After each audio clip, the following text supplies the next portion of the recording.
মানে আপনাদের সেই সৎ ইচ্ছাটা নাই যে ঢাবির বাইরে গিয়ে অন্য কোনো কিছু চিন্তা করা লাগবে। জুলাই অভ্যুত্থানে যে জগন্নাথের মেয়েদের কোনো ভূমিকা ছিল না সেটা কেউ অস্বীকার করতে পারবে না। শুরু থেকে মেয়েরা খুব ভালোভাবে লিড দিয়ে গেছে। যখন ঢাবিতে প্রত্যেকটা হলে মেয়েরা হল ছেড়ে যেতে বাধ্য হয়েছে, কিন্তু তখন পর্যন্ত আমরা আমাদের হলে দৃঢ়ভাবে অবস্থান করেছি যে আমরা হল ছাড়বো না। কিন্তু 18 তারিখের পরে আমরা যখন আস্তে আস্তে সবাই চলে যাচ্ছে তখন আমরাও যেতে বাধ্য হয়েছি। তাহলে ব্যাপারটা এরকম না যে জগন্নাথের মেয়েরা মিডিয়ার সামনে আসতে চায় না, এটা মিডিয়ার সদিচ্ছার অভাব যে তারা ঢাবি কেন্দ্রিকের বাইরে গিয়ে অন্য কিছু চিন্তা করতে পারে না।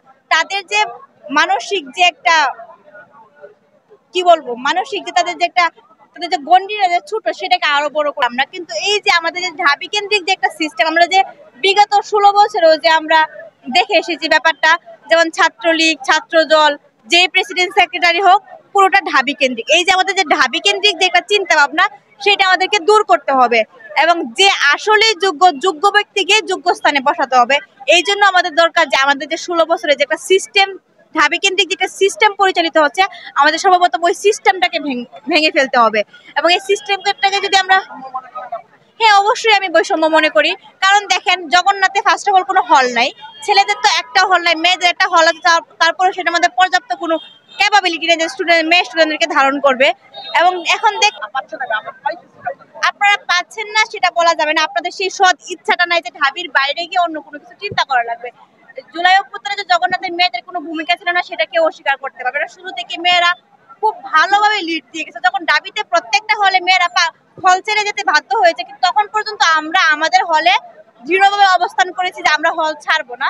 কিন্তু 18 তারিখের পরে আমরা যখন আস্তে আস্তে সবাই চলে যাচ্ছে তখন আমরাও যেতে বাধ্য হয়েছি। তাহলে ব্যাপারটা এরকম না যে জগন্নাথের মেয়েরা মিডিয়ার সামনে আসতে চায় না, এটা মিডিয়ার সদিচ্ছার অভাব যে তারা ঢাবি কেন্দ্রিকের বাইরে গিয়ে অন্য কিছু চিন্তা করতে পারে না। তাদের যে মানসিক যে একটা কি বলবো মানসিক যে তাদের যে একটা তাদের যে গন্ডিটা যে ছোট সেটাকে আরো বড় করতে হবে এবং ঢাবির বাইরে গিয়ে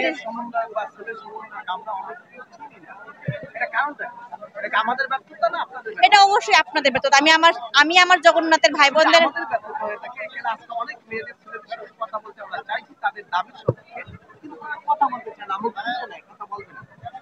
কিছু কিছু কিছু কিছু মনে করে যে যারা আসলে মিডিয়া ফেস করতে চায় না, সবাই তো আসলে সবকিছুতে ধক্ক, এটা বলা যাবে না। কিন্তু এমন না যে জগন্নাথে কোনো মেয়ে নেই যে মিডিয়ার সামনে কথা বলতে পারবে না, কিন্তু এই জায়গায় আপনাদের সেটা খুঁজে বের করতে হবে। আপনাদের যে ঢাবি কেন্দ্রিক যে চিন্তাটা সেটা বাদ দিয়ে সর্বস্তরে সব জায়গায় যাইতে হবে। যখন ঢাবি থেকে আন্দোলন বন্ধ হয়ে গেছিল, তারপর আন্দোলন কারা করছে?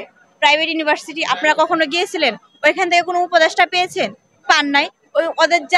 ওদের যে আন্দোলনের যে ভূমিকা, যে আমাদের যে জুলাই অভ্যুত্থানে প্রায় 1500 জনের মতো মারা গেল, তার অধিকাংশই ছিল প্রাইভেট ইউনিভার্সিটি।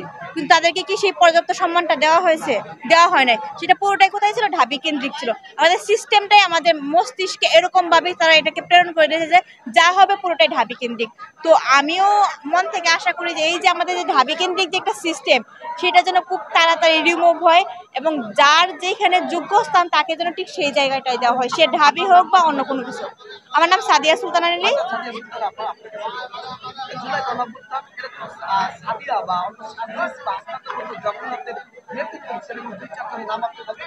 হ্যাঁ বলতে পারবো না কেন, আমাদের যে